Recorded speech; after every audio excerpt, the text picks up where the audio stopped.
우리의 가장 큰 수출 대상국인 중국의 수출이 급감하고 있습니다. 그 이유 중에 하나는 중국이 반도체 수입선을 그간 한국에서 수입하던 걸 최근에는 대만으로 대체하고 있습니다.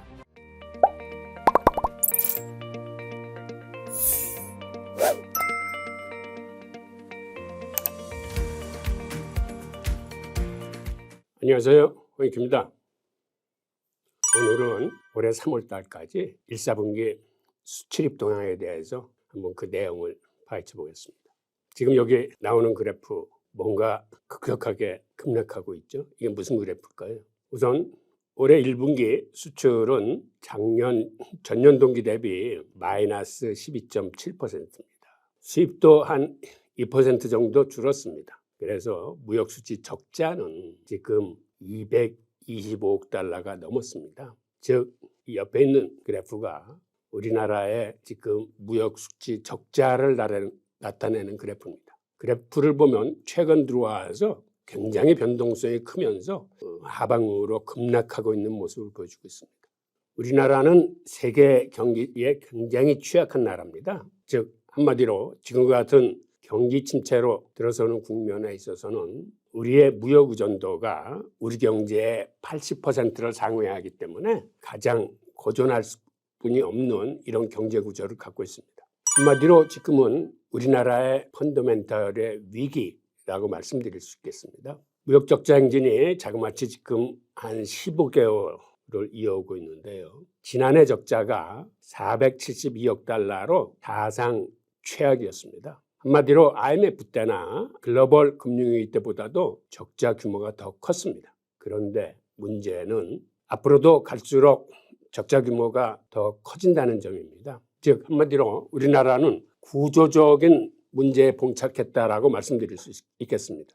올해 1분기 무역 적자, 즉 1, 2, 3월 석 달 동안의 무역 적자가 이미 225억 달러를 넘어서 지난해 적자의 절반에 육박했습니다. 이러한 식으로 진행된다면 아마 올해 적자는 사상 최대라고 일컬었던 지난해 적자의 2배 가까이 될 것으로 보여져 현재로서는 앞이 캄캄할 정도로 굉장히 곤란한 지경에 처해 있습니다. 자, 여기 밑에 있는 그래프가 우리나라 무역수지 추이를 나타내고 있는데 아랫방향을 향해서 급속하게 급락하고 있는 모습을 보여주고 있고, 이 옆에 월별 무역수지를 보더라도 올해 들어 최근 3개월의 무역수지 적자가 지난해, 즉 지난 15개월 동안에 비해서 굉장히 크게 늘어난 것을 보실 수 있습니다. 그럼 간단하게 우리들이 지금 왜 이렇게 큰 무역 적자를 보고 있는지 상황을 한번 살펴보겠습니다. 크게 두 가지입니다. 간단합니다. 우선 우리나라는 거의 전량 에너지를 수입하는 나라입니다. 에너지 수입 비중이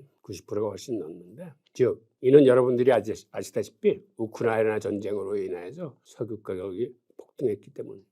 우크라이나 전쟁이 터지자 2022년 3월에 두바이 현물 가격 같은 경우는 120달러까지 한 3.4배 상승했다가 그나마 지금은 한 80불 내외에서 등락을 거듭하고 있습니다.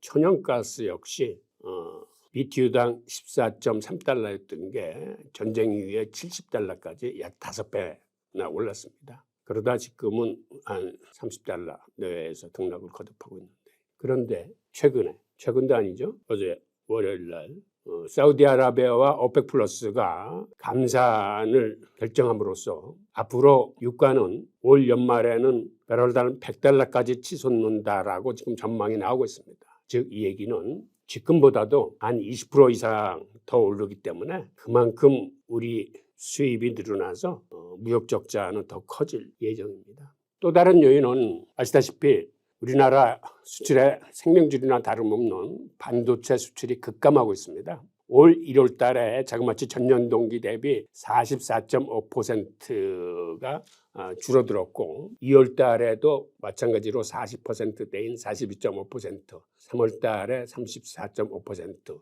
해서 보통 보기 힘든 수치, 보통 이렇게 두 자리 숫자로 급락하는 수치는 나오기 힘든데, 이번 경우에는 두 자리 수치뿐만 아니라 자그마치 40% 내외를 급락함으로써 거의 반토막이 나고 있는 형국입니다.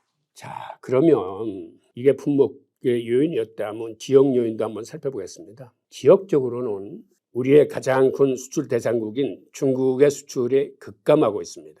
1월 달에 31%, 2월 달에 24%, 3월 달에 33%에서 이것도 3분의 1가량 수출 물량이 줄어들었습니다. 그 이유 중에 하나는 중국이 반도체 수입선을 그간 한국에서 수입하던 걸 최근에는 대만으로 대체하고 있습니다. 바로 옆에 그래프가 지난 3년간 대만은 4.4% 수입액이 는 반면에 우리 한국으로부터 가져 들어가는 거는 5.5%가 줄어들었습니다. 그간 우리나라를 매겨 살렸던 중국 시장이 이제는 무역 흑자를 안겨주는 시장이 아니라 무역 적자를 안겨주는 시장으로 변했습니다. 그래서 올 1월 달에 대중국 무역 적자가 한 40억 달러, 2월 달에 11억 달러, 3월 달에 한 28억 달러 정도 굉장히 큰 무역 적자를 보고 있습니다. 게다가 중국의 대체 시장이라고 생각했던 아시안 수출마저 급감해서 1월 달에 20%, 2월 달에 16%, 3월 달에 21%. 즉 중국 시장은 한 30% 내외로 수출 물량이 줄어들었는데 그 대체 시장인 아시아 시장마저도 한 20% 내외로 수출 물량이 줄어들고 있습니다. 이러한 품목적 요인, 지역별 요인에 따라서 지금 우리나라 무역 환경이 안 좋습니다. 자, 그러면 한번 이러한 힘든 형국에서 나름대로의 대응 방안을 찾아보죠. 그런데 대응 방안이라는 건 우선 단기적인 대응 방안이 있겠고, 그다음에 이제 중장기적인 관점에서의 대응 방안이 있을 텐데, 이렇게 힘든 때일수록 장기적 관점에서 전략적으로 대응 방안을 세워야 될 거라고 생각이 됩니다.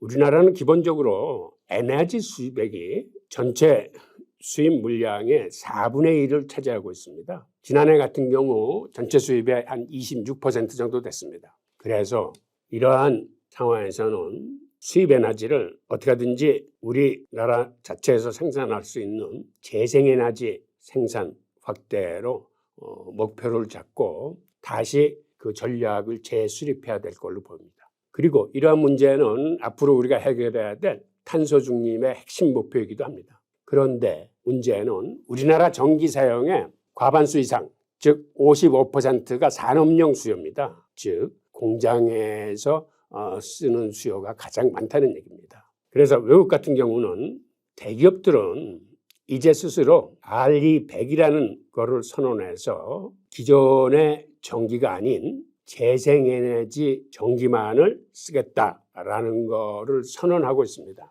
즉 이거는 2050년까지 대기업이 쓰는 전기는 재생에너지 전기만을 쓰겠다라는 선언으로, 즉 이런 글로벌 기업들이 기존의 석탄이나 가스나 석유로 가지고 만들었던 전기 대신에 무공해 전기를 생산해서 쓰겠다는 그 의지를 선언한 것인데, 외국의 글로벌 기업 같은 경우는 재생에너지 쓰는 정도가 아니라 자기들이 쓰는 전기는 스스로 생산해서 쓰겠다는 것을 선언하고 있습니다. 그래서 우리나라 대기업들도 이제는 그들이 쓰는 이런 대량의 전기는 가능한 재생에너지, 그것도 자체 생산해서 사용해야 하는 풍조가 이 땅에 정착해야 됩니다. 지금 세계적으로는 400개 글로벌 기업이 이 RE100을 선언해서 스스로 재생에너지를 생산해서 쓰겠다라고 하는 것이 맞습니다. 그래서 이미 그들이 생산하는 재생에너지 비중은 거의 절반에 달하고 있습니다. 그리고 많은 기업들이 이미 100% 자기들이 쓰는 에너지를 자체 생산해서 쓰고 있습니다. 이런 글로벌 추세에 비하면 우리나라 기업들은 아직 시작 단계에 불과하고 최근에야 이런 것들을 선언하기 시작해서 지금 한 26개사 정도인가요? 이 RE100 선언에 참가하고 있는데, 이게 거국적으로 대기업들은 전부 다 이 선언에 참여하고, 그리고 가능하면 재벌 기업들은 스스로 재생에너지를 생산해서 자기가 쓰는 전기는 자기가 생산해서 쓴다는 이런 풍토가 자리 잡아야 되겠습니다. 자, 그다음에 또 하나 말씀드릴 거는 이 우리나라 전기요금이라는 게 사실은 1970년대 우리나라가 정말 힘들고 못 살았을 때 수출입국에 기치를 걷고 어떻게 하든지 해외에 한 푼이라도 더 수출해서 우리 경제를 일으키자라는 그 시절에 만든 전기요금 체계입니다. 그러다 보니까 그때는 우리 수출 기업들한테 힘을 모아주고 그들의 경쟁력을 위해서 산업용 전기요금을 아주 낮게 책정하고 그거보다는 오히려 일반 국민들이 쓰는 가정용 전기요금이나 사무실에서 쓰는 상업용 전기요금을 비싸게 책정했습니다. 그런데 이러한 요금 제외가 현재까지 변함없이 이어지고 있습니다. 즉, 이 얘기는 무슨 얘기냐면 과거에는 우리 수출 기업들의 경쟁력을 위해서 일반 국민들이 희생을 했지만 이제는 즉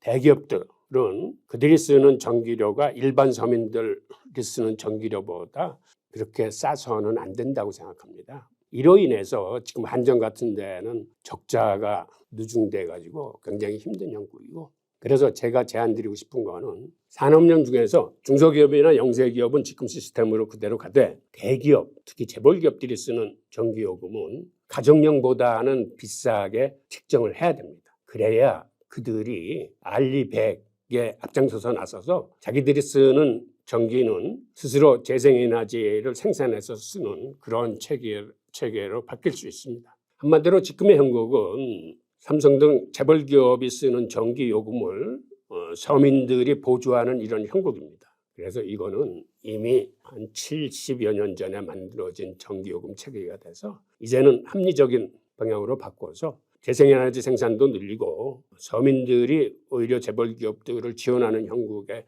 요금 체계는 과감하게 바뀌어야 된다라고 생각을 합니다.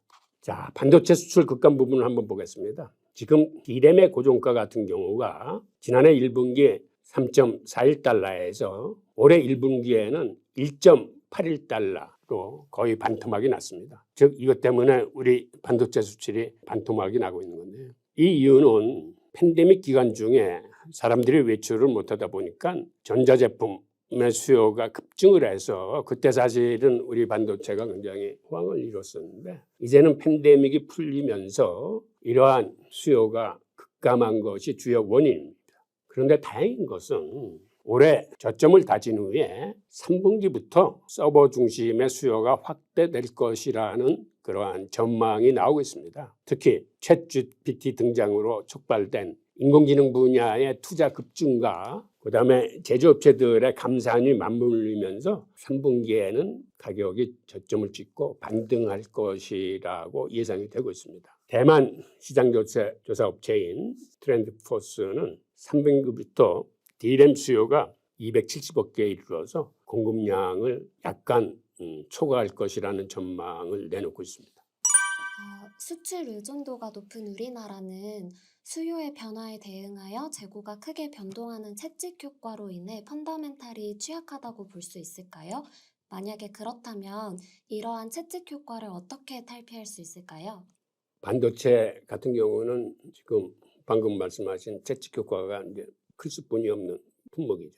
우선은 아까도 설명드렸듯이 팬데믹 전과 후 그리고 지금의 상황이 굉장히 급변하는 이러한 환경에 민감한 품목이고 또 하나는 미국이 주도하는 대중국 수출 통제에 직격탄을 맞고 있는 형국인데 물론 그런 건 있습니다만 그건 어떤 의미에서는 반도체의 숙명입니다.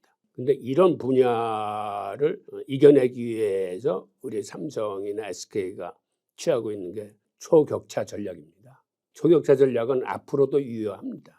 즉 무슨 얘기냐면 가격 가지고 치킨 게임을 할 적에는 가격으로 밀어붙여야 되지만 또 하나는 초격차를 벌림으로써 기술적으로 훨씬 앞서서 달려나가야 그 시장을 유지할 수 있습니다. 그리고 반도체는 이게 장치 산업이다 보니까 후발 기업들이 그렇게 함부로 진입하기가 쉽지 않은 시장입니다. 그래서 초격차 전략을 씀으로써 후발가나 후발 기업들의 진입을 막는 효과를 가져올 수 있고 그 대표적인 견제 국가가 한마디로 중국이라고 볼 수 있습니다.